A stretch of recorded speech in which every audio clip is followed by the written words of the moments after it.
Con más de 20 años de experiencia en el periodismo, ha dedicado su carrera a la búsqueda de la verdad. La verdad. De frente, al grano, con carácter, entrevistará a las figuras más importantes de la noticia. Radio Isla presenta a la periodista Mili Méndez en Dígame la Verdad. Muy buenos días, Puerto Rico. Bienvenidos a otra edición de Dígame la Verdad por Radio Isla 1320. Les saluda Mili Méndez. Gracias por conectar hoy, lunes 28 de junio. Se ha ido este mes a las millas. Este año va demasiado rápido. Recuerden siempre que pueden conectar a través de radioisla.tv, también a través de la cuenta de Facebook de Radio Isla. Y estamos en YouTube, no hay excusas, estamos en YouTube y ahí pueden conectar y eso se mantiene ahí para ustedes. Por otro lado, bajen la aplicación de Radio Isla en su celular para que siempre se puedan mantener conectados y recibir, ¿verdad?, todas las noticias de última hora que se desarrollan aquí en Radio Isla 1320. Arrancamos de inmediato. La semana pasada, el viernes, hablaba con el representante Luis Raúl Torres ante el hecho de que el juez Anthony Cueva le había dado 24 horas para que Luma Energy entregara toda la información que le había pedido la comisión que él preside, que lo voy a resumir, la Comisión de Energía, ¿verdad? Tiene otros temas también, pero la voy a resumir así, que preside el representante Luis Raúl Torres. ¿Pero qué hizo Luma? Pues se fue al Foro Federal para tratar de no entregar información que debe ser pública y que el pueblo de Puerto Rico debe saber. Le doy los buenos días, representante Luis Raúl Torres. Buenos días, representante, ¿cómo está? Muy buenos días, Mili, buenos días a todo el público que escucha tu programa. Muchas gracias por la oportunidad. No, gracias a usted. Bueno, ¿en qué estatus estamos? Sabemos que Luma está renuente a entregar los documentos que le ha exigido una comisión y que está en todo derecho de solicitar esa información. ¿Qué ha pasado, representante? Mira, lo más que me sorprendió a mí del alegato de Luma Energy es que ellos alegan que han entregado miles de documentos a la comisión, lo cual es totalmente falso, Mili. Y si hubiesen entregado la información que se les solicitó de los documentos, no hubiésemos tenido que acudir al tribunal. Ellos lo que han enviado han sido contestaciones parciales a algún tipo de información y también han enviado cartas con alegaciones legales donde alegan que la comisión no tiene jurisdicción para supervisarlos a ellos, que la comisión que lo estamos hostigando, que no hemos cumplido con la ley, la Constitución y los reglamentos, y esas son parte de las alegaciones que ellos constantemente hacen en las contestaciones que nos envían. Entonces también alegan que cierto tipo de información que se le ha pedido es confidencial, por lo cual ellos no la van a entregar.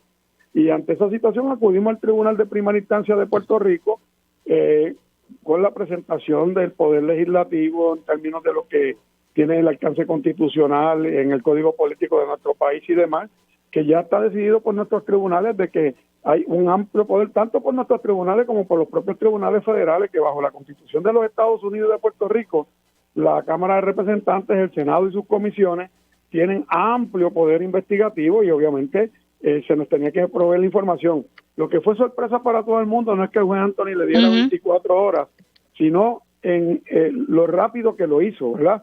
Sí, porque obviamente él entendió que hay un mandato claro constitucional y del Código Político con el que hay que cumplir y que Luma tenía que entregar todos los documentos en ese periodo de tiempo. Y obviamente Luma lo que tenía que haber hecho es haber acudido al tribunal y decir, miren, nosotros estamos alegando confidencialidad en estos documentos por tal y tal razón y que el tribunal pasara a juicio.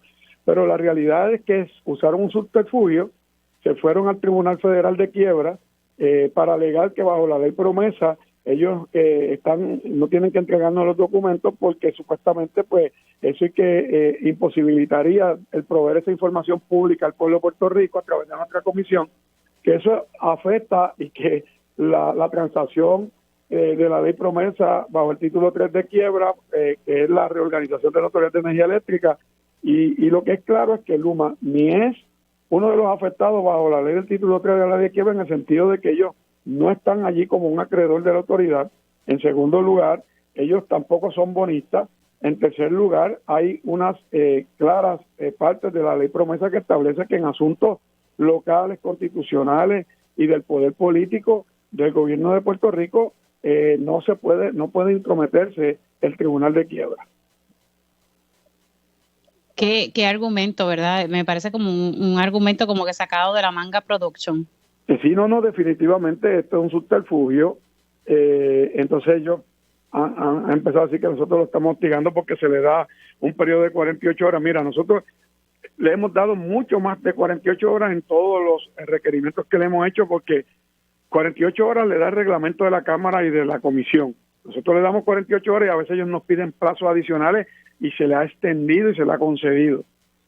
Incluso el último pedido de la última vista pública, que no está dentro de la demanda que radicamos en el Tribunal de Primera Instancia, porque se le había dado un periodo de 24 horas, ellos después nos enviaron una carta al otro día cuando se venció el plazo, pidiéndonos que le añadiéramos un tiempo adicional hasta el próximo lunes, ya digo, hasta el otro día, y se le dio hasta el otro día, y después al otro día volvieron y nos pidieron un plazo adicional ahora hasta hoy lunes, y enviándonos una carta el viernes en la noche tarde, y nosotros el sábado de la mañana le contestamos que tenían hasta hoy lunes en la mañana a las 9 de la mañana. Pero obviamente ellos siguen estirando el chicle, ellos siguen tratando de buscar subterfugios. Sí, están buscando cualquier excusa para no poder entonces dilatar el proceso. Sí, para no entregar la información que es pertinente al país, como el número de brigadas que tienen, quiénes son los trabajadores, para uno ver si de verdad, si te dicen que tienen 500 celadores, pues uno necesita ver la información para ver si tienen los 500 celadores que le sirven al país, dónde están los centros de servicio al cliente, cuánto personal tienen allí, cómo están manejando el sistema de transmisión y distribución, cómo van a manejar los fondos públicos, tanto federales como estatales. Le hemos pedido información pertinente a sus compañías matrices y al propio Wayne Staseby, en términos de inversiones, información financiera, porque nosotros creemos que hay un conflicto serio de interés en que Wayne Staseby sea el principal oficial de Luma en Puerto Rico, y a la misma vez él esté subcontratando. No es que va a subcontratar, ya ha subcontratado a su compañía matriz ATCO, que es de la que él viene y en la que tiene una inversión de $4 millones. No, esto es ahora, para que la gente entienda, ya que esto, por lo menos, que está en el foro federal por el momento, esto entonces paraliza el proceso estatal, representante.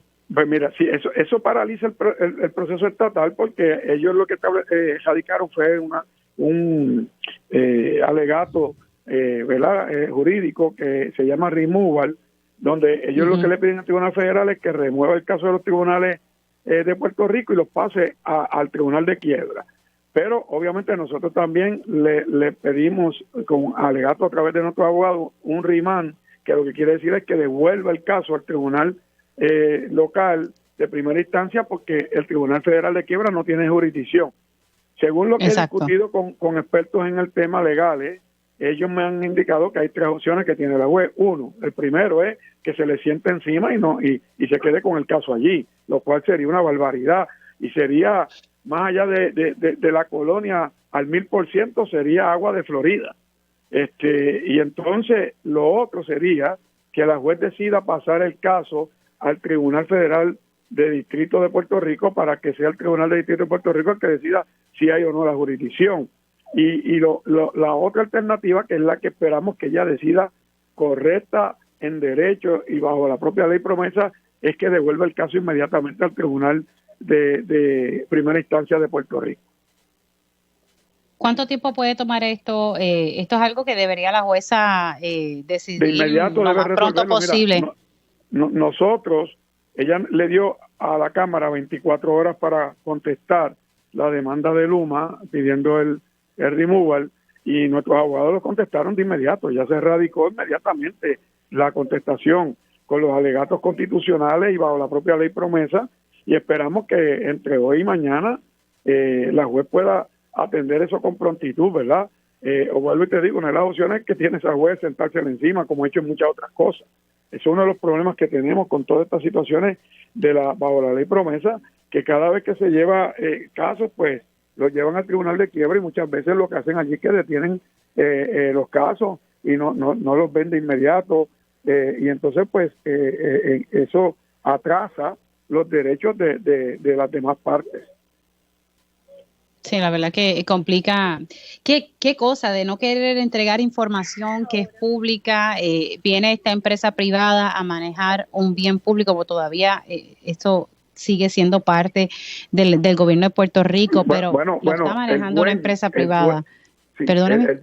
el dueño de la autoridad, Mili, sigue siendo el pueblo de Puerto Rico a través de la Autoridad de Energía Eléctrica. Sí, a eso me refiero. Lo que viene Luma es administrar la distribución y la transmisión. Más allá de eso, es importante para que ustedes entiendan por qué es que ellos asumen esta actitud.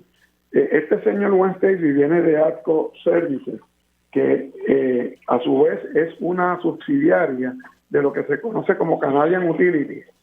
Y este señor viene del área de Alberta, en Canadá, donde en ese sitio, y lo pueden buscar en la internet y buscar toda la información para que la gente lo pueda ver, es un lugar que no está desregulado en cuanto al manejo de ciertos tipos de servicios de utilidades. Eso quiere decir que el gobierno no lo regula, ni regula emisiones de combustible, ni la forma en que operan. Entonces vienen de un sitio donde prácticamente el gobierno no lo supervisa ni lo fiscaliza.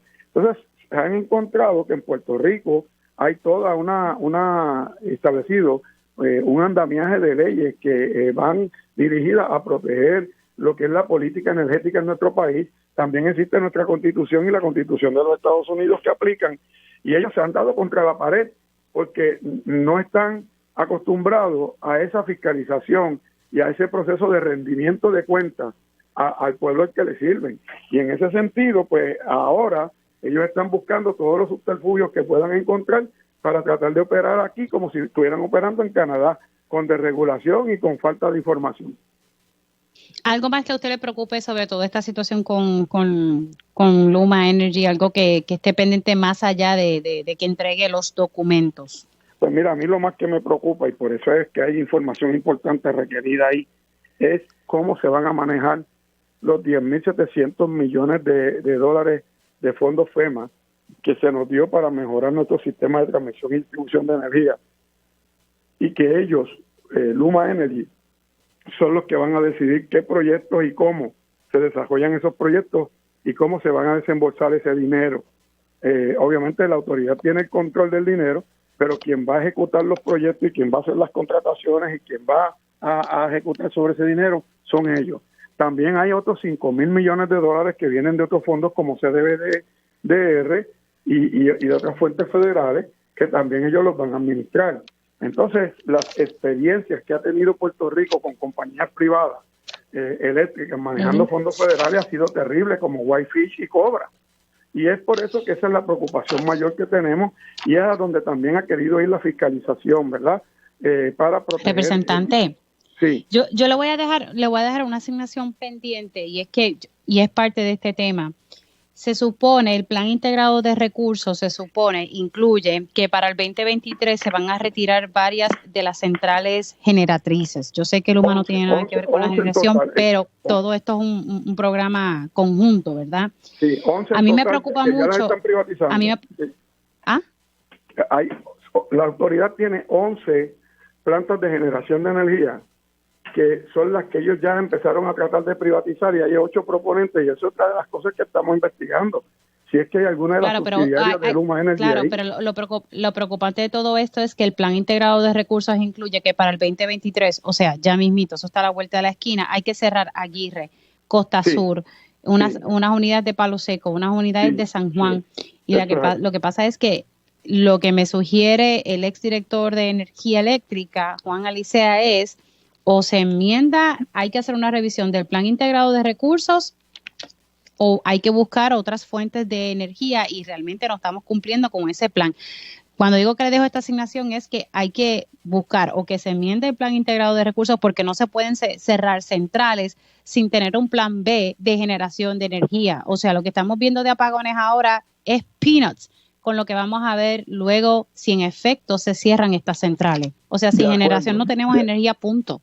De acuerdo contigo, y eso es parte de lo que ya nosotros comenzamos a solicitar la información a la Autoridad de Alianzas Público-Privadas, al negociado de energía y a la propia Autoridad de Energía Eléctrica, porque mientras estamos nosotros en esta lucha con la información del Luma y lo que el Luma ha ejecutado y no ha ejecutado, y si está operando adecuadamente o no lo está haciendo, si tiene el personal suficiente o no, mientras eso estamos ocupados en eso, también a oscuras, sin falta de transparencia, ya se está manejando la privatización de las 11 plantas de generación de energía con 8 proponentes que están ante la Autoridad de Alianzas Público-Privadas.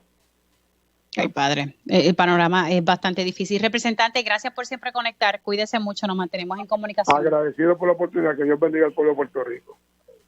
Ahí ustedes escucharon al representante Luis Raúl Torres sobre el asunto de la entrega de documentos de Luma Energy. Fueron a la federal y por el momento, hasta que la jueza Taylor Swain no tome una decisión, pues paralizado la entrega de documentos, que eso fue lo último que nos quedamos el viernes. Ahora vamos a hablar de presupuesto, pero antes de darle los buenos días a mi próximo invitado, estoy leyendo aquí en el periódico Metro que se registró un temblor al norte de Puerto Rico a las 8:03 de la mañana. Estamos hablando de un temblor de magnitud de 3.9, como dije, a las 8:03 de la mañana, según la red sísmica de Puerto Rico. Así que sigue temblando la isla. Hablando de temblor, otro lugar que está bastante difícil es en la legislatura. Tengo ya en línea telefónica al representante Jesús Santa, presidente de la Comisión de Hacienda de la Cámara de Representantes. Saludos, representante, ¿cómo está? Bien, bien. Saludos a ti, Mili. Saludos a los buenos amigos de Radio Isla. Bueno, vamos a hablar sobre el presupuesto. Sabemos, ¿verdad?, que ahora se darán reuniones para ver cómo se resuelve este asunto, pero lo más reciente, estamos en el mismo sitio, ya la Junta, ¿verdad?, ha establecido que no está de acuerdo con unas cosas. Póngame al día con el tema. Pues mira, la Junta de Supervisión Fiscal, yo no sé si fue a alta hora del 25 o del 26, sometió una carta indicando su opinión a los cambios que había realizado la legislatura referente al presupuesto base que ellos habían sometido.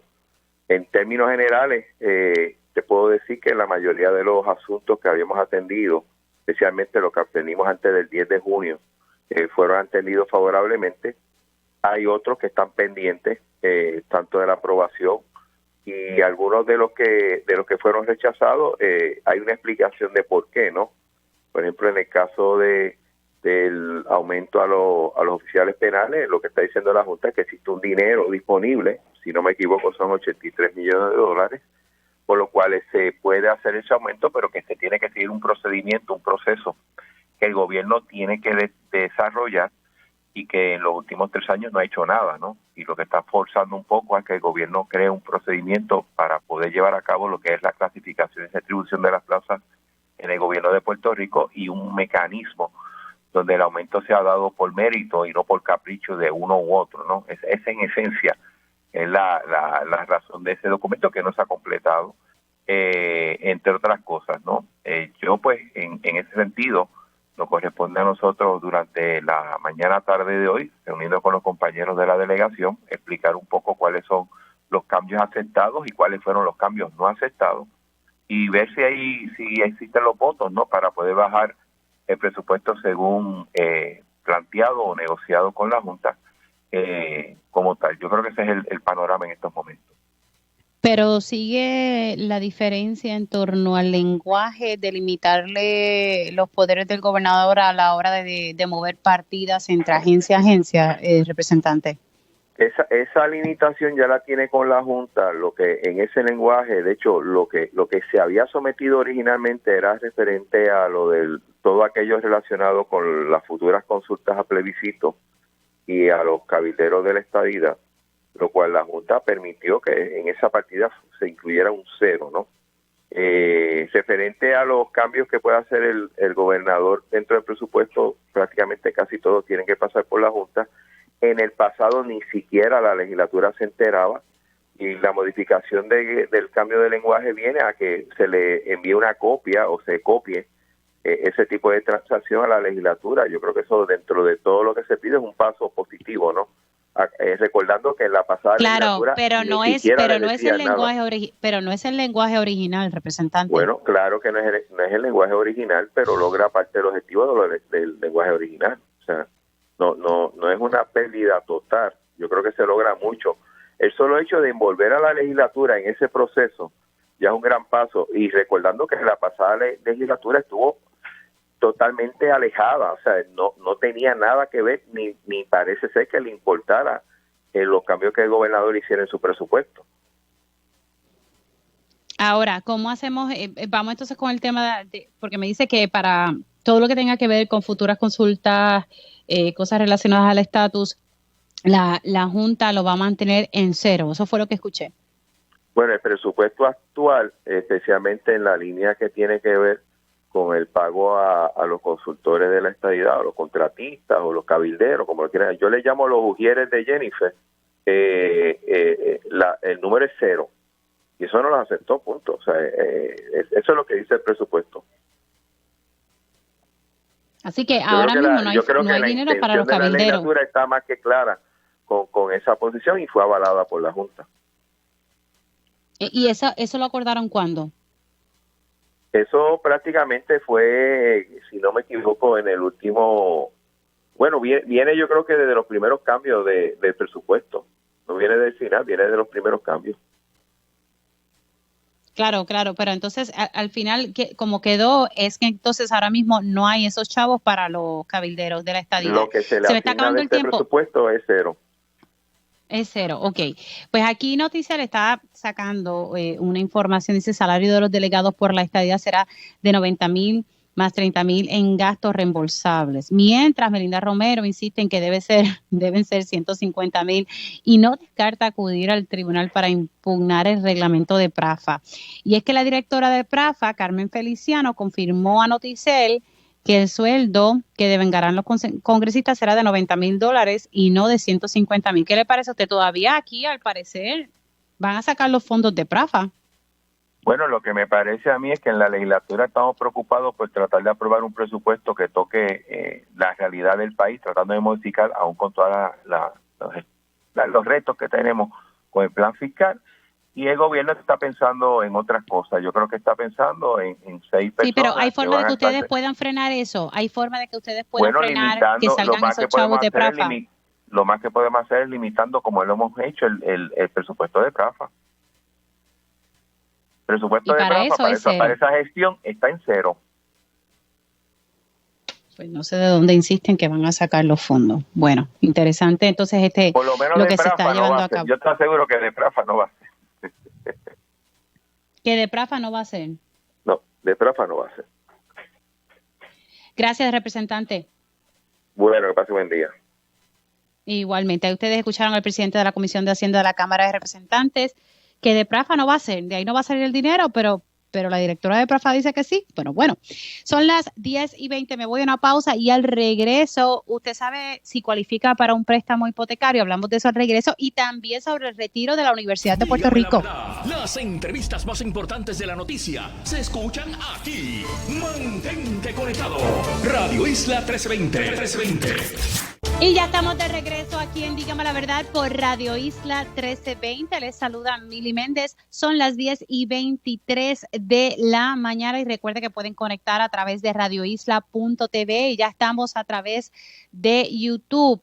Ahora, ¿cómo saber si cualifico para un préstamo hipotecario? Esta es información, ¿verdad?, sumamente importante y precisamente para cualificar para un préstamo hipotecario, algunos de los factores importantes que se toman en consideración es la capacidad de poder cumplir con el pago mensual de la hipoteca y la capacidad de cumplir con las deudas. Pero para hablarnos más sobre este tema, tengo ya en línea telefónica a Virginia Guzmán, Manager Retail Banking de Oriental. Saludo, Virginia, ¿cómo estás? Bien, Mili, y a todos los que nos escuchan. Gracias por preguntar. Gracias por conectar con nosotros. En estos momentos hay oportunidad para uno poder comprar su vivienda. Ahora, la pregunta es cómo se hace ese cálculo de esos factores de cualificación de pago hipotecario.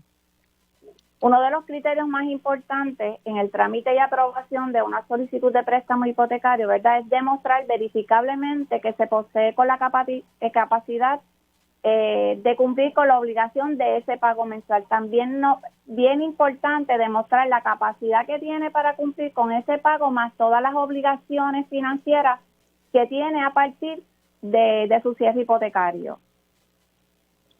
O sea que si tienes muchas deudas, debes tratar de ver cómo, o la junta, o sea, lo importante es no estar muy endeudado para entonces poder tener esa capacidad de pago. Correcto, ahí se incluyen préstamos de autos, estudiantiles, tarjetas de crédito, esos son además del pago mensual de la hipoteca. ¿Y si existen límites para cualificar, Virginia? Si existen, se utilizan por regla general, primer factor, que es un 29%, que es, se calcula a base de ese pago mensual que estamos solicitando, o sea, de esa hipoteca versus el ingreso mensual que recibimos. Ese primer factor se llama hipoteca versus ingreso. El segundo factor es basado en ese pago mensual nuevo que vamos a tener, más todas las obligaciones mensuales, entiéndase tarjetas, autos, etcétera. Y los porcientos es un 43. Los porcientos pudieran variar dependiendo del producto hipotecario y el tipo de transacción que estemos haciendo. También puede variar el valor. Ajá, bueno. Puede variar también, y perdóname, con relación al valor de residencia y la cantidad de hipoteca solicitada. Ok, o sea que el valor de la residencia es sumamente importante. ¿Qué puedo hacer si el factor de obligaciones es mayor que el requerido? Es posible que cuando estemos solicitando este préstamo me permita cumplir con la obligación hipotecaria, que es la que calculamos a base de hipoteca versus pago mensual. Pero cuando calculamos ese segundo factor, que es a base de todas las obligaciones mensuales, más la del préstamo nuevo, su parámetro excede el máximo de aprobación. Una alternativa pudiera ser cancelar alguna deuda que tenga, préstamos personales, cualquier tipo de deuda. Esto lo que hace es que reduce las obligaciones y pudiera ayudarlo a cualificar. Otra alternativa, en casos de compraventa, es añadir codeudores que pudieran, con sus ingresos, aumentar esa capacidad de pago y ayudarlo a cualificar. También otra alternativa es bajar la cantidad del préstamo solicitada. Uno mismo puede hacer ese ejercicio siempre de precualificación. ¿Y cómo se hace? Coge todas sus deudas mensuales que tiene en ese momento, divídalo entre el ingreso mensual que tiene y así obtiene un porciento que tiene obligado y así sabrá cuál es el ingreso que tiene disponible para esa nueva hipoteca. O sea que hay distintas opciones para que las personas sí puedan cualificar. Lo que pasa es que tienen que, ¿verdad?, organizarse y ver cuál es la mejor que se adapta, ¿verdad?, a su estilo de vida y a la situación financiera de cada familia. Definitivamente, eso es correcto. Virginia, si las personas se quedaron con alguna duda, ¿cómo, verdad, las personas se pueden orientar o dar inicio a un trámite hipotecario con Oriental? Pues mira, Mili, se pueden comunicar con nosotros al 787-777-CASA, que es lo mismo que 787-777-2272, o a orientalbank.com. Virginia, gracias por esta información que es valiosa para muchas personas que en este momento están en un proceso y están mirando casas para entonces tener, ¿verdad?, ese hogar que tanto, ¿verdad?, uno sueña tener su santuario, como digo yo. Cuídate mucho, Virginia. Igual a ustedes, cuídense. Buen día. ¿Cómo no? Ya saben que si usted está mirando casita o está en un proceso para comprar su hogar, pues puede tal vez optar por Oriental, y el número de teléfono para orientarse es el 787-777-2272 o usted entra a orientalbank.com. Repito nuevamente el número de teléfono, 787-777-2272 o orientalbank.com. Siendo las 10:29, vamos a pasar a otro tema y es el tema de retiro de la Universidad de Puerto Rico.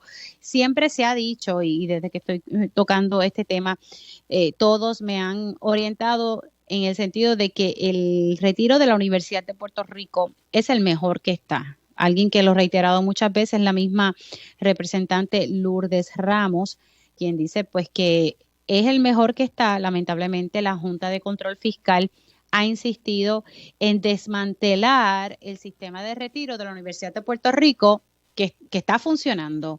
Y en este momento hay una legislación que está ahora en el Senado de Puerto Rico, ya se aprobó en la Cámara, que busca proteger el sistema de retiro de la Universidad de Puerto Rico. Tengo a Luis Vicente Santino, presidente de la Junta de Retiro de la Universidad de Puerto Rico, para decirnos cómo va la cosa en el trámite legislativo. Saludos, ¿cómo te encuentras? Saludos, buenos días, Meli Méndez, buenos días al país y a los universitarios. Estamos bien, estamos de plácemes. Recientemente, el pasado viernes, la Cámara de Representantes aprobó por unanimidad el proyecto de la Cámara 119, que es el proyecto que atiende nuestro sistema de retiro, y eleva a rango de ley algo que ya nosotros conseguimos, que fue sacar la inherencia de la Junta de Gobierno de la Universidad de Puerto Rico sobre el sistema de retiro, ¿verdad? Y tratar de consolidar esa estructura del fideicomiso y la estructura administrativa y gobernanza de la Universidad de Puerto Rico, sacarla de dentro del sistema de retiro. Y, ¿verdad? Con esto, los universitarios hacernos cargo de nuestro sistema de retiro, como lo hemos hecho y como lo hemos defendido ya por más de 20 años, para que esté en el lugar y en el sitial que se encuentra hoy día, como tú muy bien has expresado, el sistema de retiro más sólido que tiene Puerto Rico en estos momentos. Y en un momento dado, cuando la cosa no estaba como ustedes desearían, es porque la Universidad de Puerto Rico no estaba cumpliendo con su parte y aportar, o sea, están retrasados. Sé que ahora están abonando a la deuda, pero todavía la universidad le debe al sistema de retiro de la universidad, precisamente de la universidad. Ciertamente eso es un hecho ya aprobado en los tribunales. Lamentamos que en el proceso de vistas públicas la universidad sigue insistiendo en mentirle al país en términos de lo que quisieron hacer específicamente Zoraida Buxó y Walter Alomar con nuestro sistema de retiro. Actualmente, a regañadientes y en crujir de dientes, la Universidad de Puerto Rico en los últimos 24 meses ha aportado por encima de la aportación patronal que hace, ¿verdad?, amortizando su deuda actuarial, la cantidad de 320 millones. Para que esté clara en eso, son una cantidad histórica para el sistema de retiro. Nunca en esa cantidad de tiempo se había recibido una cantidad así, pero más importante es lo que hemos hecho desde el sistema de retiro con ese dinero. Hemos logrado, aún en la pandemia, un rédito de inversiones de 26%, y eso en estos momentos nos lleva por encima del umbral de 1.7 billones, con una expectativa de que probablemente cuando estemos en diciembre del 2021 estemos cerca de los 2 billones. Pero además de eso, te quería comunicar que el pasado 11 de junio la Junta de Retiro por primera vez aprueba un presupuesto para el sistema de retiro, y ahora vamos a comenzar a atender esas cosas que la Universidad de Puerto Rico dejó desatendidas con nuestro sistema de retiro, que impactaban a nuestros participantes activos y jubilados. Se van a estar contratando... Disculpa, esos 320 millones que tú me dices que ahora la universidad está dando, eso fue en los pasados 24 meses, o sea que eso es anual que ellos están dando esa aportación. Sí, es una aportación que se la requiere el actuario de 160 millones anuales. Para el año 19-20, año fiscal, tuvieron que hacer una aportación de 160 millones, y este año 2021 están terminando de hacer su segunda aportación de 160 millones. Para el próximo año, 21-22, van a tener que realizar otra aportación adicional de 160 millones. ¿Hasta llegar al total me dijiste que era? No, el total son 3.7 billones. Lo que pasa es que las deudas actuariales tú no las tienes que solventar en el momento. Tú las puedes ir amortizando, y ellos tienen 25 años para amortizar esa deuda actuarial.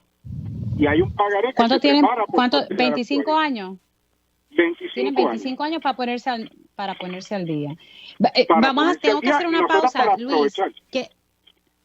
quédate en línea.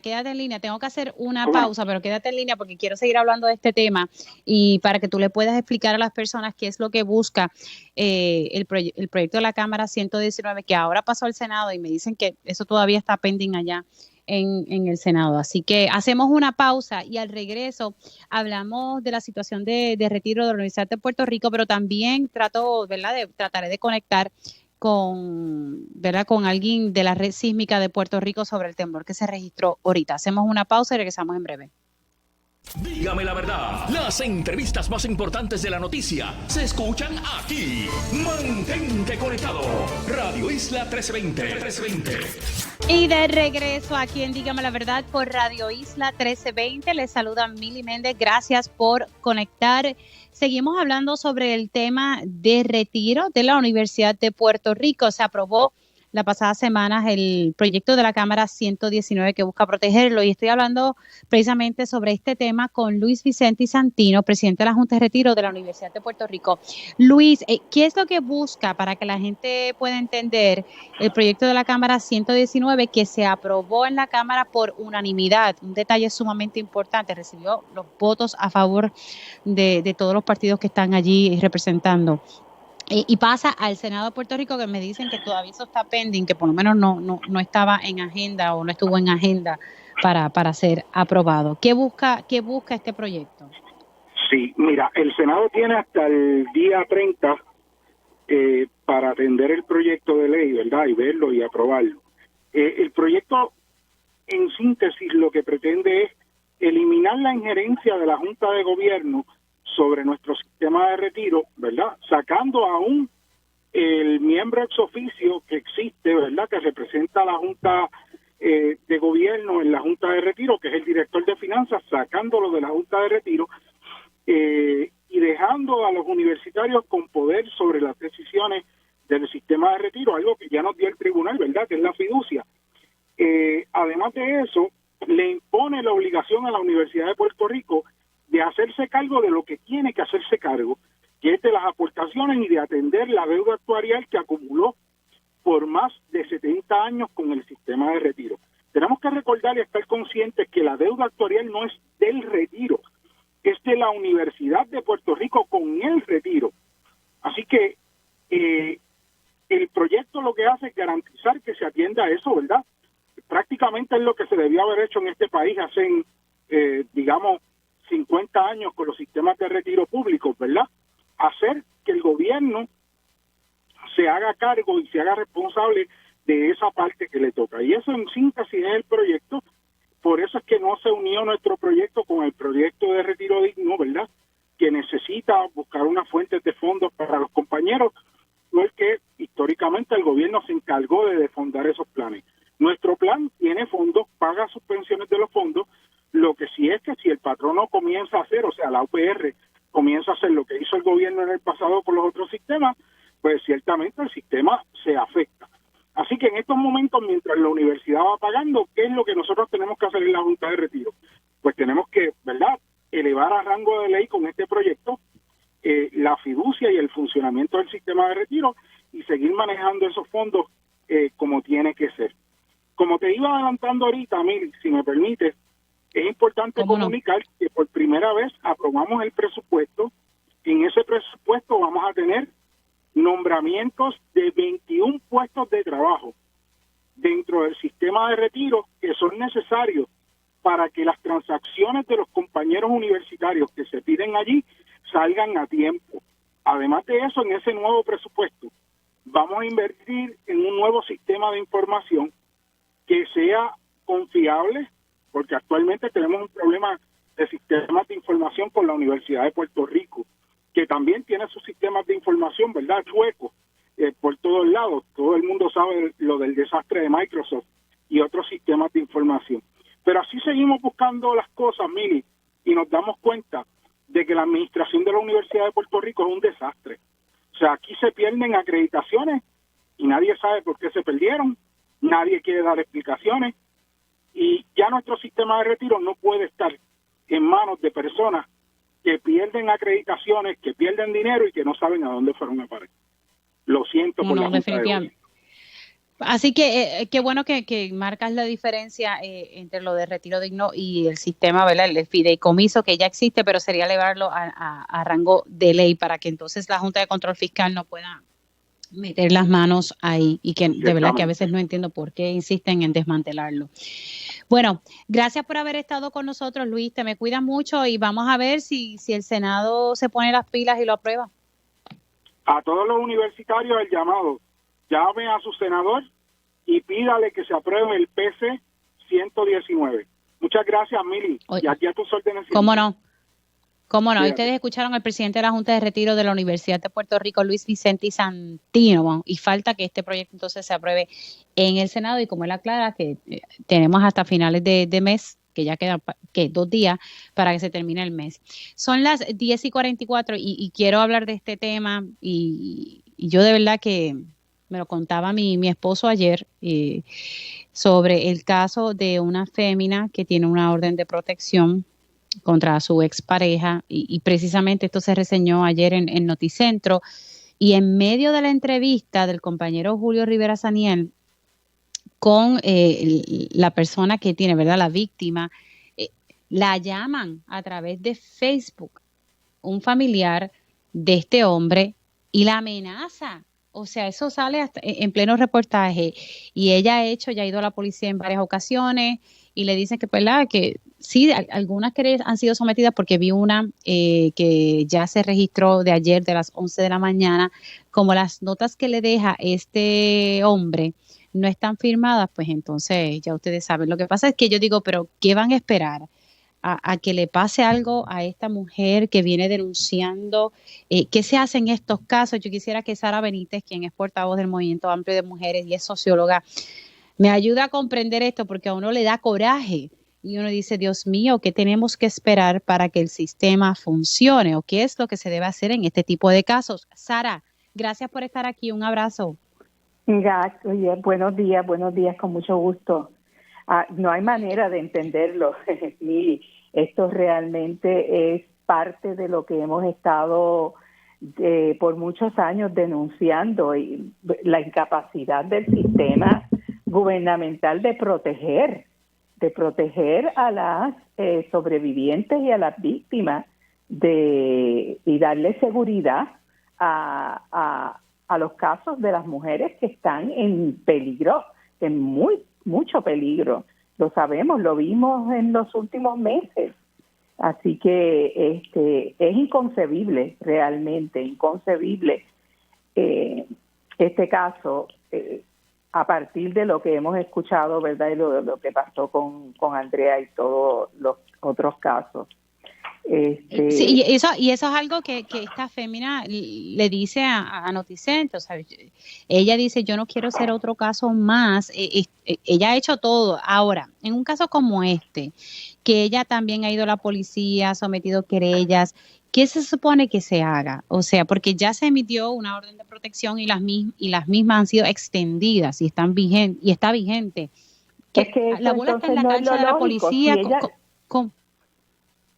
Sí, si ella tiene una orden de protección de hace bastantes meses, está vigente y se ha extendido, entonces, ¿por qué no se ejecuta entonces el próximo paso, que es que si hay una violación a la orden de protección, tiene que haber un arresto,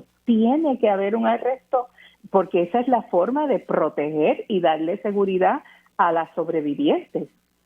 Entonces, aquí tenemos que cuestionar varias cosas. ¿Por qué la jueza no le está dando esa orden de arresto? Es importante, por ejemplo, ¿qué ha pasado con el informe que iba a hacer el tribunal sobre este tipo de situaciones, verdad? Que se supone que ya hace varios días que se supone que se emitiera ese informe.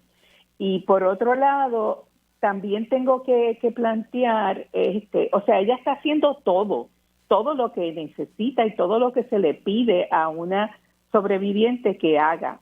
Entonces es el sistema que no le está respondiendo a lo que ella está en acción, ella está tratando de protegerse. El sistema le toca ahora responderle a ella. O sea que aquí realmente hay una violación a la orden de protección y se supone que la jueza diga, pues mira, hay que arrestar a este individuo. Si hay una violación a la orden de protección, hay que arrestar. De hecho, hace varios días, la semana pasada, el Senado aprobó un proyecto para determinar para que en los tribunales, cuando se haga este tipo de petición y se dé causa o no causa, tiene que haber entonces por escrito una determinación de hecho por qué es que no se está, por qué es la decisión de la jueza, ¿vale? Parte de lo que se ha promovido en ese sentido de este proyecto es lograr entonces esa rendición de cuentas, ¿verdad? Y transparencia de los tribunales con respecto a esta situación, que es lo que le está pasando a Elba, me parece que se llama Elba Casanova. Sí. Lo otro que es importante, y no sé si déjame hacer una pausa, discúlpame, verdad que te interrumpa, déjame hacer una pausa, Sara, para que entonces puedas traer el otro punto, porque me parece que este caso es sumamente importante y me da mucho coraje que como que la cosa no se agilice, porque ella está a gritos por todos lados pidiendo ayuda. Hacemos una pausa y regresamos en breve. Próximo en Radio Isla 1320. Mujer víctima de violencia de género clama por ayuda. ¿Qué están haciendo las autoridades? Lo voy a estar discutiendo con Sara Benítez, portavoz del Movimiento Amplio de Mujeres. Y también vamos a hablar de un foro que se va a llevar a cabo muy importante y que debemos prestar mucha atención. Y el profesor y ex senador Juan Dalmau viene a hacer un análisis sobre el gobierno compartido y la legislatura diversa. ¿Ha sido productiva? Pues lo analizamos ahora en Dígame la Verdad, y también vamos a hablar sobre las necesidades de la comunidad trans en Puerto Rico, así que arrancamos. Conéctate a radioisla.tv para ver las reacciones de las entrevistas en vivo. En vivo. Esto es Dígame la Verdad con Mili Méndez. Y de regreso aquí en Dígame la Verdad por Radio Isla 1320, son las 10:56 de la mañana. Voy a continuar mi conversación que la habían iniciado en el pasado segmento con la socióloga Sara Benítez, portavoz del Movimiento Amplio de Mujeres, y estábamos hablando del caso que nació en redes sociales porque la víctima y la que tiene la orden, que tiene una orden de protección contra, ¿verdad?, su presunto agresor, pues ha pedido ayuda públicamente, ha acudido a los medios y estamos analizando este caso porque la siguen amenazando, le siguen dejando notas, ella sigue yendo a la policía, pero nada ocurre y el temor de ella es que esta persona le haga daño a ella o a su familia. Sara, estábamos hablando del caso, nos quedamos en la parte de que hay que ver si hay una violación a la orden de protección y si es así, tiene que haber un arresto. Y nos preguntamos por qué todavía la jueza no ha otorgado esta determinación de que hay una violación de orden de protección y que por legislación que se ha estado aprobando se supone que ahora haya una determinación de hechos. Ahora, me ibas a decir otro punto y ahí te tuve que interrumpir para cumplir con la pausa. No, estábamos puntualizando, bueno, el proyecto de ley todavía está, ¿verdad? Solamente lo aprobó el Senado, falta todavía la Cámara.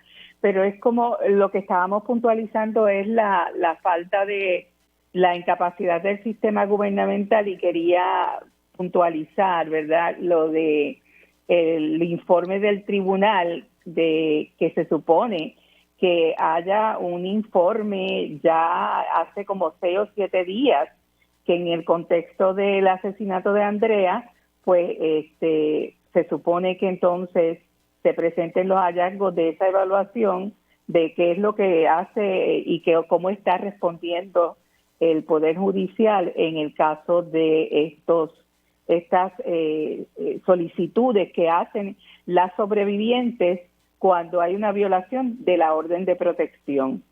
Y se supone que haya un informe, se supone entonces que haya un informe.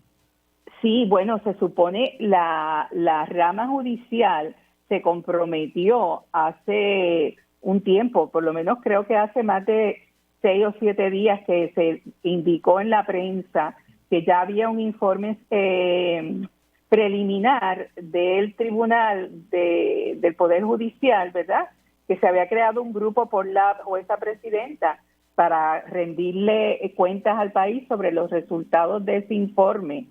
Y estamos esperando por eso, porque esto se repite con el caso de Elba, esta situación donde ella claramente está amenazada, claramente siente gran temor, pero no hay entonces una causa para arresto por una violación de una orden de protección. Yo que también quiero puntualizar si hay comunicación con Elba, ¿verdad?, de alguna manera, de que es importante que no acuda sola al sistema. Ella está haciendo todo lo que se le pide que hagan constantemente a las sobrevivientes, de que busquen ayuda y buscan protección.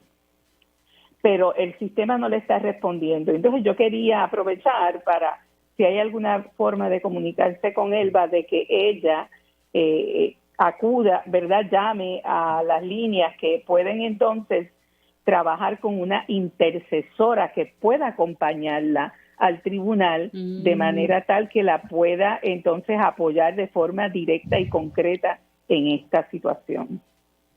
Yo lo que voy a hacer es que le voy a decir a Julio que se comunique contigo, porque Julio ha llamado a todas partes. Anoche estuvo de lleno llamando a ¿verdad?, a oficiales de prensa, ya sea de tribunales, de la Procuradora de las Mujeres, tocando las puertas, y también en la Policía de Puerto Rico, porque luego de que salió el reportaje, Sara, le dejaron otra nota amenazándola, y no la puedo leer al aire porque lo que dice está muy fuerte, pero a mí realmente me preocupa este caso, y yo espero que, por amor a Dios, con mucho respeto, póngase en las pilas. ¿Qué es lo que está pasando? ¿Sabe quién tiene que tomar acción aquí? Pues vamos a movernos, vamos a proteger a las víctimas. Tiene que tomar acción el tribunal. Ese es el espacio en este momento de tomar acción. Pero ella necesitamos que alguien se comunique con Elba y que pueda llamar, por ejemplo, al 787-489-0022, que es una línea que está, que tiene los albergues y Matria, o al 939-266-8446, que es la línea de emergencias de Contigo, porque necesita estar acompañada, y no sé, ¿verdad?, por la información que tenemos, no sé si está acompañada por una intercesora legal, y sería importante para que tenga un apoyo directo y concreto de quienes saben cómo se debe manejar este sistema para poder entonces protegerla. Pero obviamente que era un poco lo que le pasa, o sea, muchas mujeres se sienten intimidadas en el tribunal y el tribunal entonces no responde adecuadamente a esa protección que necesitan.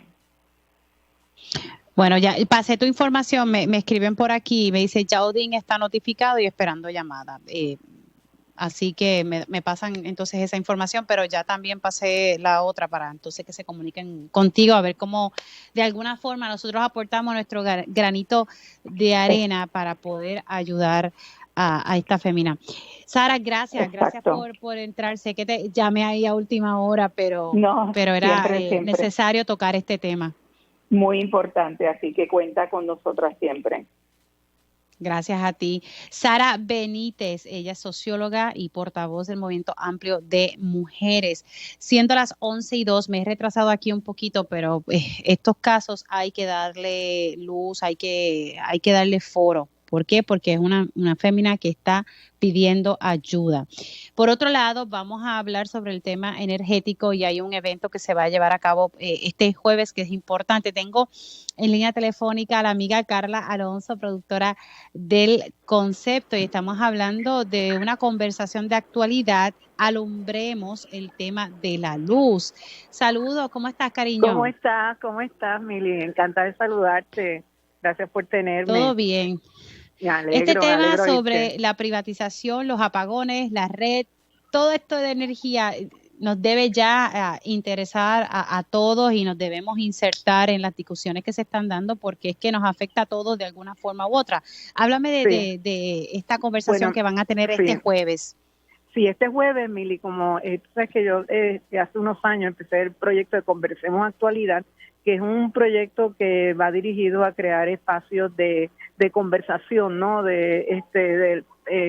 Sobre temas de la actualidad. En este caso vamos a estar lo hemos llamado Alumbremos el tema de la luz y va dirigido a tratar de contestar, ¿verdad?, muchas de las preguntas que todos nosotros nos estamos haciendo sobre cómo llegamos a esto que estamos viviendo, el por qué, y que a veces no nos atrevemos ni a hacer las preguntas porque pero lo que crea el evento es un espacio para que la gente se puedan dar todas esas preguntas. Tenemos gente muy conocida, es el grupo de conversadores, como yo le llamo, de lujo. Tenemos desde el punto de vista, ¿verdad?, de comunicaciones a Celimar Adames Casalduc, conocida periodista. Tenemos invitados también al licenciado Emanueli, que conoce mucho, ¿verdad?, sobre el tema de la privatización. El ingeniero ¿Y quién se leyó González, el contrato? Ese sí que tiene información como loco. Sí, el ingeniero Justo González, que fue exdirector ejecutivo de la Autoridad de Energía Eléctrica, Jorge Bracero, que es el personaje, ¿verdad?, de empleado de la Autoridad de Energía Eléctrica, pero que en términos de las redes se ha convertido en quien fue muchas veces nuestra fuente principal durante María, para nosotros entender qué era lo que estaba ocurriendo. Y por último, Lili García, que es una life coach, porque yo quisiera también hablar no solamente de la parte de la transmisión, de la generación, de la privatización y de quién tiene la responsabilidad, hasta dónde y qué, sino también de por qué el alumno nos crea esta angustia que nosotros vivimos cada vez que se nos va. Y por eso traje pues a Lili García para que también nos hablar sobre eso, conversar sobre eso. Como tú sabes, el proyecto de Conversemos Actualidad lo que busca siempre es tratar de tener varias perspectivas dentro de un mismo tema y por eso esa gama amplia de conversadores, ¿no? Porque lo que uno busca es tener una conversación enriquecedora, no siempre pues las intervenciones tradicionales, ¿no? Esto se va a ¿Se va a hacer este viernes a qué hora? Jueves. ¿El jueves a qué hora? Es en Facebook Live, es gratuito, todo el mundo puede entrar a Conversemos Actualidad, por ahí es que yo genero la transmisión, se hace a través de una plataforma digital. Quiero decirte, como yo sé que tú conoces el proyecto y tanto tú como Julio, porque han participado, este proyecto tenía el lema de buena conversación, buena compañía, buen provecho, porque cuando era presencial siempre teníamos una parte de networking, ¿no? Antes antes del conversatorio. En este caso, del año pasado, hemos tenido que hacerlo virtual, así que hemos mantenido lo de buena conversación, buena compañía y pues buen provecho, que cada uno se pueda dar su vinito si quiere durante el proceso, ¿no? Durante el conversatorio. Y es un tema sumamente importante. Si hay algo que yo he estado discutiendo con el licenciado Rolando Emanueli, que tiene un espacio en este programa, es los efectos de este proceso de alianza público-privada y lo estamos viendo. Y lo estamos viendo, así que por favor conecten, únanse a la conversación. El tema energético no es un tema de 2 o 3, es un tema de todo un país, porque si a usted se le va la luz, usted se ve afectado. Si usted no puede operar su negocio, también se ve afectado. Todos nos vemos afectados. Y qué bueno que están tocando los distintos ángulos y tener a Lili, que siempre es un placer escucharla. Y nos tenemos que insertar en la conversación porque nosotros somos la clientela del sistema, ¿no? Y a veces somos un poco pasivos sobre esto, así que es importante conocerla. Como yo digo, el conocimiento te ayuda a poder tener una posición sobre cada cosa, ¿no? Sobre el tema. Bueno, ya saben que es este jueves y conectan a través de Facebook Live, como dice Carla, con un vinito, relax, conecten, escuchen y aprendan un poco del sistema. La conversación es una conversación informal, pero lo que queremos es que la gente y desde ahora pueden dejarnos saber en Conversemos Actualidad en Facebook qué preguntas quisieran que nosotros abundáramos durante el conversatorio. Carla, gracias, un abrazo, No, cuídate gracias mucho. a ti, un abrazo a todos, sabes que siempre se le estima mucho. Gracias a toda la gente de Radio Igualmente. Isla. ¿Cómo no? Bye. Alumbremos Adiós. el tema de la Cuídate. luz a través del Facebook Live este jueves a las 6 de la tarde. Y ustedes escucharon Carla Alonso. Son las 11:08 de la mañana y paso con ya un panelista fijo aquí los lunes. Un lunes sí, un lunes no. El profesor Juan Dalmau. Te voy a presentar así, es que me encanta decirte el profesor. Saludos, Mili, un placer estar contigo en la mañana de hoy, como siempre. Un lunes sí, uno no, pero siempre escuchándote y siempre presente. Pues nada, licenciado, ex senador, ex candidato a la gobernación por el PIB, así que nada, pero profesor de Derecho. Vamos a hablar, porque si hay algo que uno pues llegó a una conclusión, fue que luego de las elecciones uno vio la diversidad que hay en la legislatura y uno dice, ay, qué bueno esta diversidad, y vemos pues que hay un gobierno compartido que nos recuerda un poco a la época de Aníbal Acevedo Vilá, que ganó la gobernación, pero la legislatura era PNP. Y ahí vimos ¿verdad?, cómo se trancó la cosa. Pero esto del gobierno compartido, la legislatura diversa, ¿ha sido productiva? Bueno, mira, yo pienso que si el 1 de enero hubiésemos cerrado el Capitolio y la Fortaleza y lo hubiésemos abierto hoy a las 11 de la mañana que tú me estás entrevistando, la consecuencia hubiese sido exactamente la misma. Nada. O sea, nada. Y yo pienso que eso es trágico para el país, porque si bien es cierto que el trabajo legislativo y el trabajo del Ejecutivo ha quedado en suspenso, los problemas del país no han quedado en suspenso. Sin embargo, aquí uno no puede decir que esta primera sesión ordinaria de este cuatrienio ha rendido fruto alguno. No ha habido ninguna legislación que uno pueda decir que es legislación memorable, en donde evidentemente ha habido un fracaso enorme de parte del gobernador de Puerto Rico y del liderato legislativo de establecer unos puentes de diálogo para llegar a unos entendidos sobre problemas urgentes. Por ejemplo, el tema de educación, ¿qué vamos a hacer con el inicio de las clases de aquí a un mes? ¿Qué legislación es necesaria para poder encaminar un reinicio de clases presencial, si fuera el caso, y la determinación para que sea que fluya de lo mejor, de la mejor manera y del mejor interés para los estudiantes, la comunidad escolar y los padres y maestros? ¿Qué va a ocurrir con el tema de salud? ¿Qué va a ocurrir con el tema de integrar ese 60% de personas que no participan activamente de la fuerza laboral? O sea, que hay unos problemas que son inmediatos, que requieren acción, y que simplemente la legislatura se cruzó de brazos y el Ejecutivo también. Y es que yo creo, Mili, y esto es una reflexión para el país, pienso que tanto el gobernador del PNP como el liderato legislativo del PPD continúan actuando con el viejo librillo de que aquí el bipartidismo rojo y azul es el que domina los asuntos de gobierno y por lo tanto no tiene que integrar a otros sectores que, como señalaste en la introducción, son sectores importantes que fueron electos con una cantidad de votos determinante y que están representados en la legislatura y que representan una tercera parte del electorado puertorriqueño.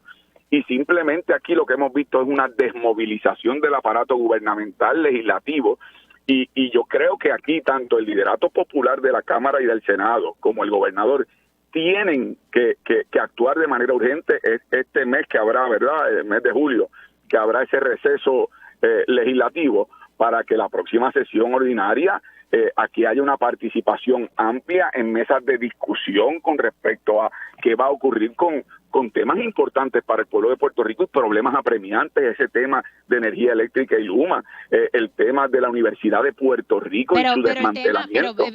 Entrando aquí un poquito, el tema de Luma sí se trató de atender, por lo menos aplazar la entrada de Luma, ¿verdad?, para que Luma pudiese cumplir con una serie de requisitos que algunos están todavía bajo evaluación del negociado de energía, pero el gobernador fue quien vetó eso. Ahí entonces es justo señalarle ese punto de inacción a la legislatura cuando el gobernador es quien vetó ese proyecto.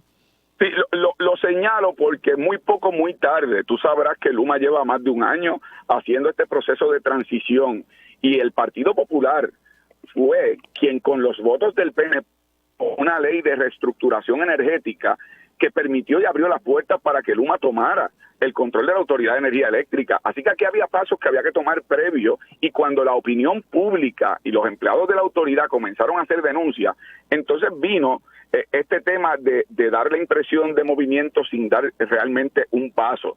Pero yo creo que ese señalamiento, que yo tengo la responsabilidad de hacerlo porque el país tiene también derecho a conocer las interioridades, no deja de ser un paso necesario que se dio, y en la legislatura se llevaron a cabo vistas públicas, pero también requiere, Mili, que el liderato legislativo, junto a quienes son los representantes y senadores de otros sectores políticos del país, junto al gobernador, se reúnan para establecer una agenda común sobre temas puntuales.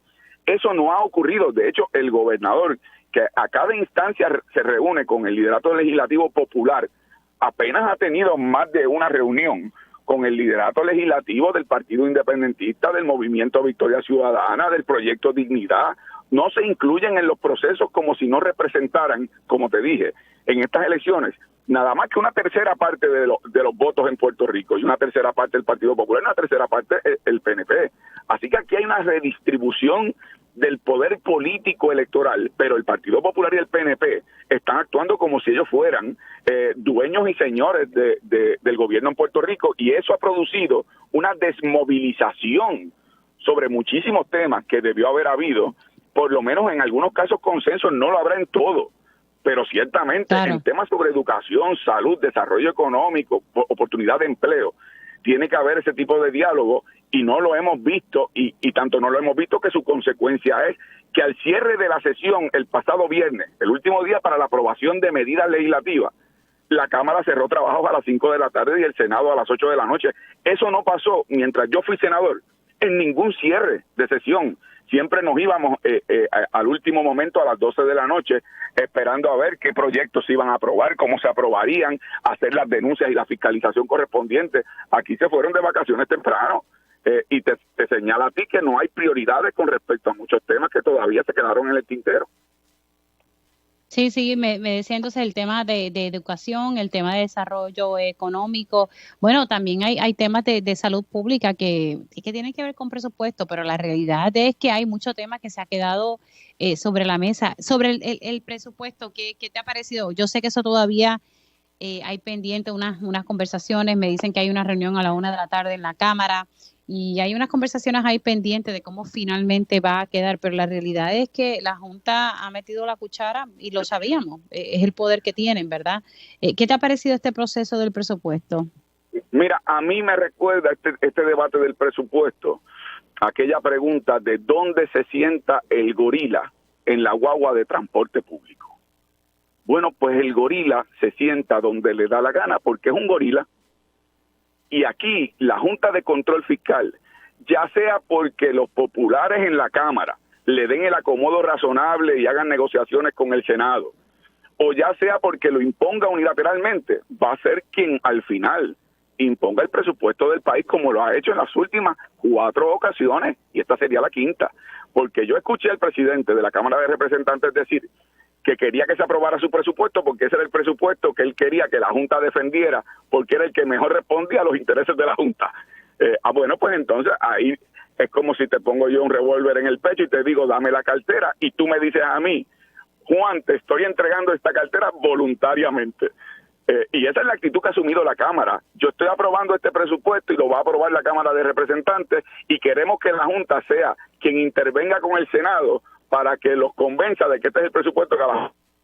Entonces, la prioridad no es ni ha sido la necesidad del pueblo de Puerto Rico en tantas instancias para tener un presupuesto que responda a nuestras necesidades, que la Cámara de Representantes decidió que ese presupuesto iba a responder a sus intereses, y los intereses de la Junta, los intereses de los bonistas, no del pueblo de Puerto Rico, y lo hemos visto con los planteamientos que ha hecho recientemente la propia directora ejecutiva. Y eso es importante traer el tema, porque se ha convertido en un juego retórico este tema de la consideración del presupuesto. La realidad es que el Congreso de los Estados Unidos, ejerciendo su poder plenario sobre Puerto Rico, aprobó la ley promesa creando un nuevo régimen de gobierno con una Junta de Control Fiscal que tiene los poderes de aprobar el presupuesto y de dejar sin efecto leyes que vayan en contra de sus planes fiscales y de sus propuestas presupuestarias. Esa es la realidad. Y en lugar de luchar contra esa realidad, de impugnarlo como una consecuencia de un régimen antidemocrático y colonial, lo que vemos del Senado y de la Cámara es el acomodo razonable, ignorando que el gorila al final hará lo que le dé la gana, porque es un gorila y los territorios responden a lo que es la política pública que le imponen las potencias administradoras, en este caso el Congreso de los Estados Unidos y el gobierno estadounidense. Dalmau, quiero que te quedes unos minutitos adicionales. Tengo que cumplir con una pausa, pero quisiera que tocáramos al regreso esto de los nombramientos judiciales y de algunos nombramientos que por alguna razón se van a hacer en una vista ejecutiva y no se va a hacer una vista pública. Y a mí eso me preocupa bastante, especialmente porque estamos hablando de uno de los nombramientos que es el esposo de la exgobernadora Wanda Vázquez, quien va a recibir un ascenso. Y todas esas cosas deben ser públicas. No entiendo por qué hay que hacer una vista ejecutiva. Quiero que me expliques, a base de tu experiencia en el Senado, si esto es frecuente, o sea, si esto es común hacer este tipo de vista para los nombramientos en el Senado. Hacemos una pausa y al regreso dialogamos con el profesor Juan Dalmau, pero también vamos a hablar sobre las necesidades de la comunidad trans en Puerto Rico. No se lo pierda. Las entrevistas más importantes de la noticia están aquí. Mantente conectado y recuerda sintonizar al mediodía, tiempo igual, en Radio Isla 1320 y radioisla.tv. Y ya estamos de regreso aquí en Dígame la Verdad por Radio Isla 1320. Continúo mi conversación con el profesor y ex senador Juan Dalmau. Ya él me hizo un análisis sobre si ha sido productiva esta legislatura diversa y este gobierno compartido. En resumen, los problemas apremiantes no se han atendido, en opinión, ¿verdad?, del licenciado Juan Dalmau. Pero yo le dejo una pregunta sobre la mesa y es que se está vislumbrando llevar a cabo una vista ejecutiva, o sea, en otras palabras, no es pública, puerta cerrada, sobre ciertos nombramientos. Y quería pues conocer la opinión del ex senador. ¿Qué le parece esto? Bueno, inaceptable. Es inaceptable no solamente el que se lleve a cabo una vista ejecutiva a puerta cerrada sobre la evaluación de jueces, ya sea en ascenso o que ocuparían en primera instancia esa posición. Pero igualmente ha sido inaceptable en el pasado el que ni siquiera vistas públicas se han realizado.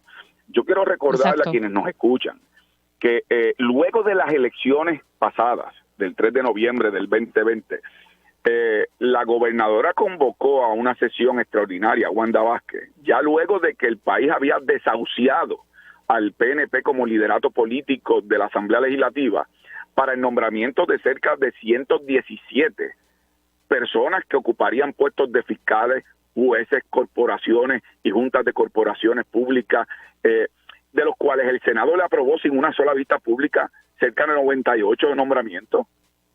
Sin realmente darle pensamiento a las designaciones y los méritos y deméritos que podría tener cada uno y cada una de los nominados y nominadas. Y por eso, Mili, yo insisto, llegó el momento que nosotros como país reflexionemos sobre el fracaso que ha conllevado el que las ramas políticas sean quien designen jueces y fiscales en Puerto Rico. Porque la Constitución lo que dispone es que después de que usted tenga ¿verdad?, la edad y los requisitos correspondientes, con que lo nombre el gobernador y lo apruebe el Senado de Puerto Rico, ya usted es juez o usted es fiscal. Y poco importa si usted realmente tiene conocimientos especializados, poco importa si tiene los méritos, poco importa si su experiencia ha sido litigando en tribunales, poco importa los criterios éticos. Es que aquí que lo que ha primado en los procesos de nombramiento es el color de la camisa que usted se pone el día de las elecciones, que siempre ha sido o roja o azul. Y aquí yo no quiero generalizar, hay jueces y fiscales que tienen los méritos, pero la realidad es que llegaron donde llegaron porque los nombraron desde ramas políticas. Y yo creo que había una conexión política. Por eso, había algún enlace político que permitió que eso ocurriera. Por eso yo insisto que los abogados y abogadas que deseen ser jueces y fiscales deben acudir a institutos especializados, que sean evaluados a base de su desempeño académico en esos institutos, que tengan experiencia específica en el litigio en tribunales. Aquí hay abogados que no han pisado un tribunal y los nombran jueces, o los nombran después de haber trabajado o en un municipio, o en una agencia de gobierno, o en la legislatura. y no conocen los procesos de litigio, pues que tengan que pasar por un proceso donde hayan litigado por lo menos 5 años, que sean evaluados por los jueces ante quienes postularon y por sus pares abogados, que sean escrutados con respecto a su comportamiento ético en esos procesos, que participe el colegio de abogados, las escuelas de derecho en los procesos de evaluación, y que los mejores calificaciones que obtengan de acuerdo a una fórmula sobre todos esos criterios, que sean los que sean designados por la rama judicial a base del mérito. Pero aquí basta que te nombre el gobernador para que el Senado te apruebe y ya tú eres juez y fiscal. Y hemos visto que la consecuencia de eso es que hay personas ocupando puestos de fiscales y jueces sin las capacidades, sin el compromiso, sin la vocación, sin el temperamento, pero tienen en sus manos las decisiones de cómo se procesan los casos, a quiénes procesan en los casos, cómo se juzgan las pugnas no solamente entre partes privadas, sino frente al Estado, al gobierno, y las consecuencias de eso son consecuencias que han mira el ejemplo de los casos mira los casos de violencia de género, los últimos, que lamentablemente se ha cuestionado mucho cómo ciertos jueces han atendido ciertos casos de violencia de género, pues como si no fuera, y es eso, esa falta de conocimiento, esa falta de preparación o esa falta de sensibilidad. Así es, y las consecuencias de eso no solamente van a la seguridad física, sino a la vida incluso de personas que no han encontrado en los tribunales ecos a su reclamo. Y yo pienso que en Puerto Rico tenemos que repensar esa manera en cómo se están haciendo las designaciones de jueces y fiscales, y pienso además que en los casos específicos de violencia de género, de violencia contra menores, de violencia contra adultos mayores, que son poblaciones vulnerabilizadas por el Estado, que en esos casos tienen que tener una especialidad particular con una educación continua actualizada. Tú sabes, porque lo hemos discutido en el pasado, yo viví un proceso de haber intervenido en un acto de violencia de género en un lugar público, en una playa en Vieques, y yo estuve un año acudiendo al tribunal de Fajardo en 5 ocasiones, que yo podía hacerlo como testigo porque yo era dueño de mi tiempo y era mi obligación personal. Pero una persona, ¿verdad?, que tiene un trabajo y que el patrono le está diciendo que cada vez que falte no vas a cobrar, o si vuelves a faltar te voy a despedir, no vuelve. Esos casos hay que tratarlos de la manera especializada que requiere la crisis social que enfrentan esos sectores en Puerto Rico, y de verdad que eso requiere una gran transformación, pero una parte importante de esa transformación tiene que ser la manera en que se designan jueces y fiscales. No podemos continuar con el mismo modelo que ha demostrado ser uno que al final del camino no le da justicia al país.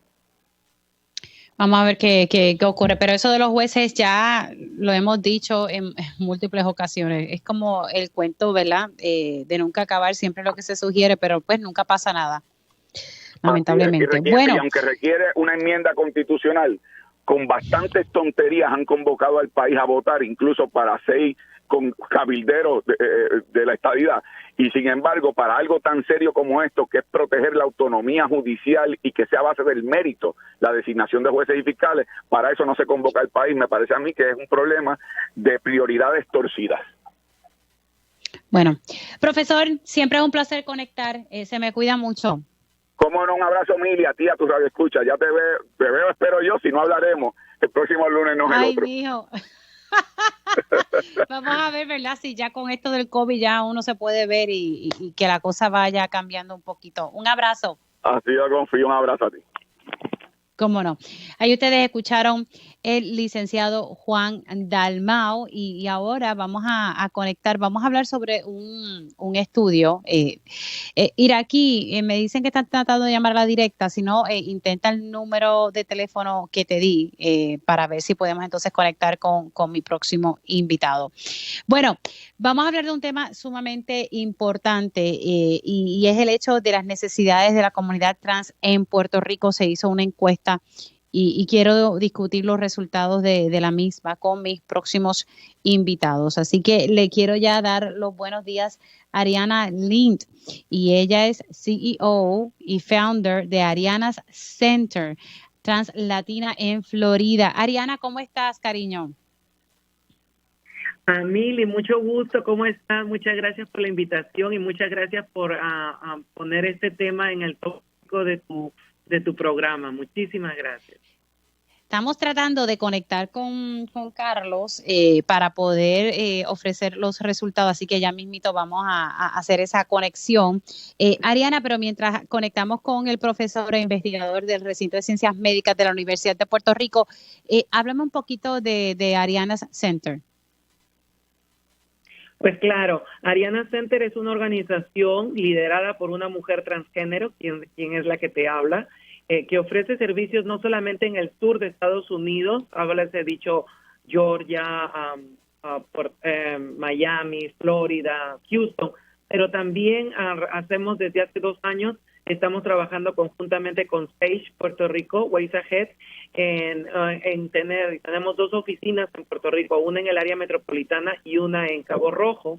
Y pues Ariana Center como una agencia liderada por una mujer transgénero, pues tiene una persona transgénero trabajando 24/7 en Puerto Rico, que es Kimberly Vázquez, y que pues está dándole servicios a las comunidades.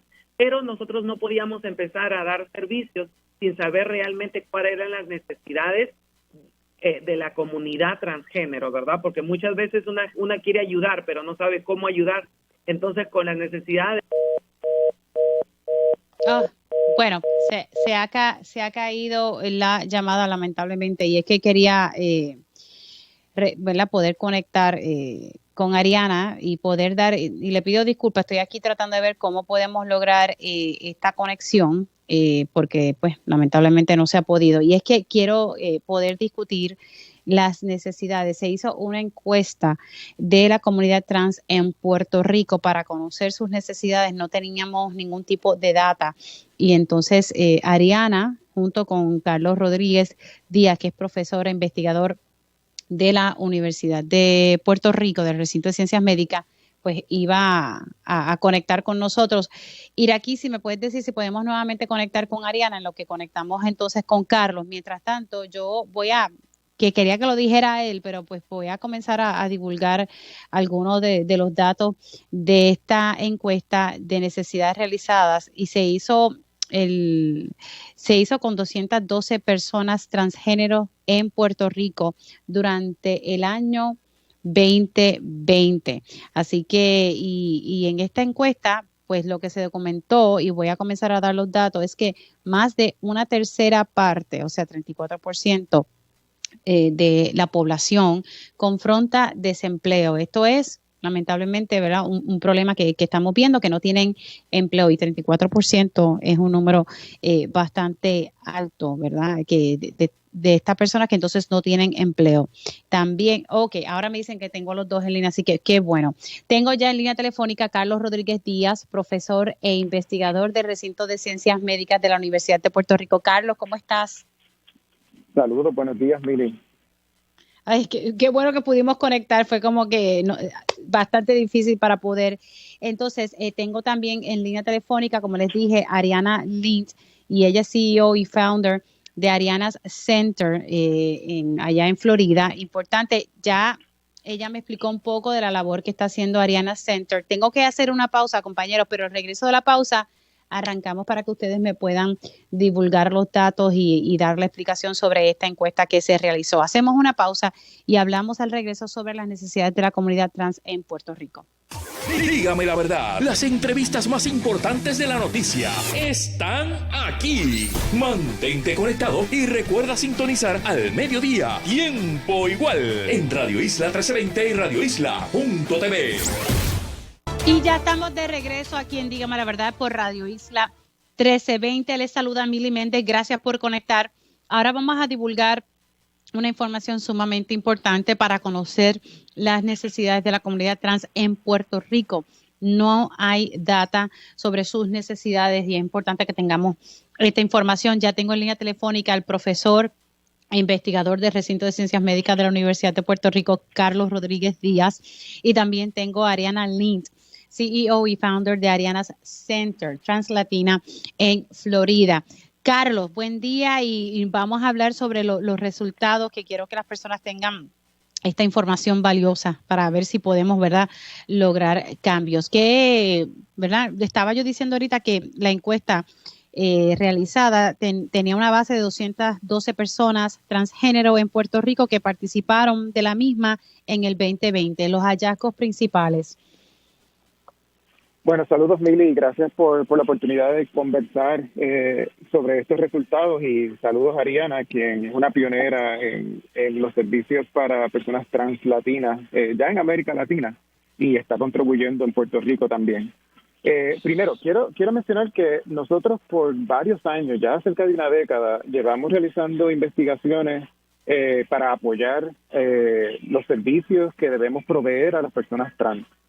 Y hemos documentado estas desigualdades. El problema es que no se han hecho todas las acciones que son necesarias para reducir estas desigualdades. Y por eso es que el timing, ¿verdad?, de estos resultados es tan bueno, porque podemos utilizarlos para provocar los cambios que hacen falta. Habías mencionado, por ejemplo, que documentamos que muchas personas de la comunidad trans se enfrentan desempleo.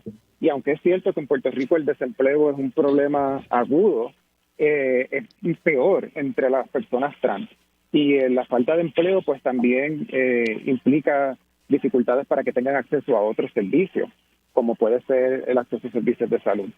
Dentro de los servicios de salud tenemos mucha desigualdad porque los profesionales de la salud no están debidamente adiestrados o capacitados para proveer los servicios de salud primaria que las personas trans necesitan. Hay mucho estigma y de esa manera pues empujamos a las personas trans fuera de los servicios esenciales. También algo que hemos documentado es la experiencia de violencia. Ocurre mucha violencia contra las personas trans en sus relaciones, en sus familias, en las escuelas y en espacios sociales. Y esto provoca que, de nuevo, las personas trans no puedan experimentar la vida como nosotros lo deseamos, que se sientan seguros, que puedan tener el acceso y la permanencia donde hace falta. Así que, de nuevo, mucha oportunidad para hacer trabajo, y me gustaría que Ariana, como persona que dirige esfuerzos de las personas trans y que se identifica como una persona trans, también nos ayude a entender qué significa esto y qué podemos hacer, porque ya estamos con suficientes encuestas. Hay que mover estas encuestas a tomar acción. Sí, que se genere política pública. Ariana, tu experiencia, que yo sé que tú estás, ¿verdad? Tienes experiencia en torno a esto, y como decía Carlos al principio, que estás ahora aquí ayudando a Puerto Rico sobre este tema. Pues sí, muchísimas gracias. Como te digo, cuando conocí al ángel, que es el doctor Carlos Rodríguez, y le expliqué lo que necesitábamos hacer para la comunidad transgénero para poder informar, pues él solamente en Puerto Rico, y muchos de los estudios siempre se han hecho con menos de 100 personas, 150, exclusivamente para comunidades transgénero, y nosotros pues rompimos esa barrera, hicimos una encuesta con la ayuda de la comunidad transgénero puertorriqueña, y recolectamos más de 200, 210, 220 respuestas que podían verificar y ser el reflejo de lo que verdaderamente pasa con la comunidad transgénero en Puerto Rico. Y si tú ves los números, la mayoría de porcentajes son de 63, 59% en housing, 63% en temor, y pasan mucho más de la mitad.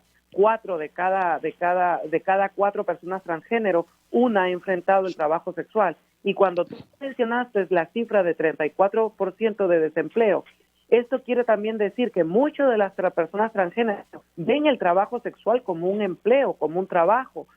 Realmente pues tenemos que ver que a lo mejor esas cifras a lo mejor puede cambiar, porque no se verificó si era trabajo regular o un trabajo que te generará alguna inversión, porque muchas de las personas transgénero ven como el único trabajo que pueden tener es el trabajo sexual, ¿verdad? O la oportunidad, ¿verdad? Porque la realidad cuando yo leo esto de 34% no tienen empleo, es que enfrentan esta dificultad de encontrar trabajo. Hay quienes se ponen a juzgar y decir no, porque entonces ellos pues, se ponen a trabajar. Este ejemplo, práctica de trabajo sexual, pero la realidad es que no tienen oportunidades de empleo o no les dan las oportunidades de empleo. Exactamente, eso es completamente correcto. Y yo les quiero decir a los dueños o personas que contratan empleadores, ustedes necesitan personas que verdaderamente verifiquen y sepan el valor de lo que es un trabajo, ¿verdad? Y para las personas transgénero, una oportunidad de trabajo no la encuentran fácilmente. Cuando ustedes contraten a una persona transgénero, van a entender que esa persona va a ser fiel a su compañía, va a ser loyal a su compañía, ¿verdad? Entonces creo que eso es lo más importante, y personas generalmente por la forma en que nosotros nos presentamos a la sociedad más cómodamente, pues muchas nos discriminan y no nos dan el empleo o el trabajo que necesitamos para tener una mejor calidad de vida. Otro detalle que me llama la atención, y es que 59.9% vive por debajo de los niveles de pobreza. Carlos, eso es una cifra, y si lo redondeamos sería un 60%. Tú que eres el que sabe de estas cosas. Sí, gracias por señalarlo. Y esto está atado a la falta de empleo. Y entonces cuando consiguen empleo, en ocasiones están con un pago mínimo, que no permite que tengan el ingreso necesario para una buena calidad de vida. También eso está atado a otro dato que obtuvimos, que es sobre la seguridad de vivienda. Muchas de estas personas trans que participaron en la encuesta documentaron que han experimentado inseguridad de vivienda, o sea, que han estado sin hogar, y con ingresos bajos también tienen muy poca probabilidad de tener buena calidad de vivienda o de poder tener su propia vivienda. Así que, como ves, estamos en un círculo vicioso que tenemos que romper, porque el ejemplo del trabajo, que es esencial para adultos, para que tener una buena calidad de vida, está atado a la seguridad de vivienda, a la seguridad alimentaria, y a la salud, porque bien estábamos hablando del trabajo sexual como trabajo, que en efecto es trabajo, pero aumenta los riesgos para el bienestar de estas personas. Así que tenemos que romper con este ciclo que reproduce desigualdades para las personas trans. Y atando nuevamente el tema de seguridad, sale que un 63% opina que Puerto Rico no es un lugar seguro para las personas trans. Otro por ciento para alto. mí ese es uno de los datos más terribles, porque Puerto Rico, que para nosotros los puertorriqueños, que estamos tan orgullosos de nuestra isla, de los fajones que somos, de la bienvenida que le damos a las personas, que puertorriqueños, personas trans en su propia isla no se sientan seguros, es muy triste. Y tenemos que cambiar las condiciones para que todos y todos podamos estar seguros y con posibilidad de bienestar en nuestro país. Sabemos que estas encuestas, que estos estudios se hacen, como decía ahorita, para generar política pública, para generar y crear conciencia de que hay que tomar cartas en el asunto. Ariana, ¿cuál es el próximo paso a seguir, ya que ustedes han hecho esta encuesta? Bueno, pues en Ariana Center nosotros y con la comunidad transgénero local de Puerto Rico estamos verificando un trabajo de acción para poder ver en dos aspectos. Primero, localmente, comunicarnos con personas que tengan acceso al poder o que puedan decidir para hacer programas para beneficio de toda la comunidad residente en Puerto Rico, ¿verdad? No solamente la transgénero, pero focus en la comunidad transgénero. Y también estamos buscando ayuda para poder translate o traducir este informe en inglés para que personas, pues, fundaciones americanas y cosas que están tan interesadas siempre en ayudar a Puerto Rico, pues se enteren, ya que el informe todavía solamente está en su primera fase en español y que ya está y que lo tenemos que publicar muy pronto, ¿verdad? Y eso pues son las acciones, y además el liderazgo de la comunidad transgénero con estos porcentajes van a complementar el liderazgo de muchos activistas transgénero locales que van a poder dar sus historias de vida, pero también complementar con los porcentajes que la comunidad, una reconocida universidad, ha dado. Sí, que no son meros números, Ariana, que no son meros números. Se me ha acabado el tiempo, pero Ariana, gracias, porque estos son temas que hay que dialogar. Y Carlos, gracias por toda tu labor, de verdad que extraño no verte, te me cuidan mucho por allá. Muchas gracias por la oportunidad, y de nuestra parte quiero decir que tenemos también el compromiso de utilizar estos datos para capacitar a los profesionales de la salud y mejorar su habilidad para proveer buenos servicios a las personas trans. Gracias por la oportunidad de colaborar. Gracias. Carlos Rodríguez Díaz y Ariana Lint hablando sobre las necesidades de la comunidad trans y una encuesta que se realizó. Hacemos una pausa aquí en Dígame la Verdad y al regreso, tiempo igual.